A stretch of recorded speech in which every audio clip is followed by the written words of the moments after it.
मोदी सरकार के खिलाफ मणिपुर मुद्दे पर लाया गया अविश्वास प्रस्ताव 3 दिन की चर्चा के बाद गुरुवार को गिर गया। प्रधानमंत्री नरेंद्र मोदी ने 2 घंटे 13 मिनट तक अविश्वास प्रस्ताव पर चर्चा का जवाब दिया।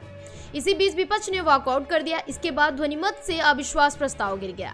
3 दिन तक चली चर्चा में गौरव गोगोई, राहुल गांधी, राजीव रंजन, सुप्रिया सुले, महुआ मोइना, असदुद्दीन ओवैसी, फारूक अब्दुल्ला, मनीष तिवारी समेत तमाम नेताओं ने मणिपुर हिंसा पर सरकार को घेरा। तो वहीं सरकार की ओर से अमित शाह, स्मृति ईरानी, ज्योतिरादित्य सिंधिया, सीतारमण, किरेन रिजिजू, लोकेट चटर्जी, निशिकांत दुबे ने जवाब दिया। सबसे आखिर में पीएम मोदी ने अविश्वास प्रस्ताव चर्चा का जवाब दिया। पीएम मोदी ने 133 मिनट के जवाब में कांग्रेस का इतिहास याद दिलाया, राहुल गांधी के बयानों पर पलटवार किया। पीएम मोदी ने इंडिया गठबंधन को भी निशाने पर लिया और फिर मणिपुर पर बात की। आइए जानते हैं कि 3 दिन की चर्चा के दौरान सदन में क्या क्या हुआ। मणिपुर हिंसा को लेकर गौरव गोगोई ने अविश्वास प्रस्ताव का नोटिस दिया था। इसे स्पीकर ने स्वीकार कर लिया था।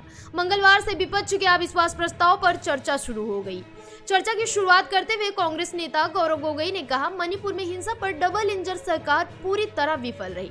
विपक्षी को मजबूरी में अविश्वास प्रस्ताव लाना पड़ा ताकि इस मामले पर प्रधानमंत्री का मौन व्रत तोड़ा जा सके।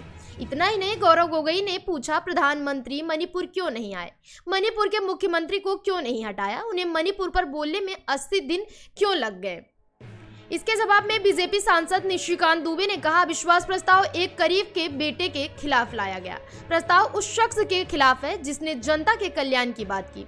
उन्होंने सोनिया गांधी पर तंज कसते हुए कहा, विश्वास प्रस्ताव का एकमात्र मूल मंत्र है बेटे को सेट करना और दामाद को भेंट देना।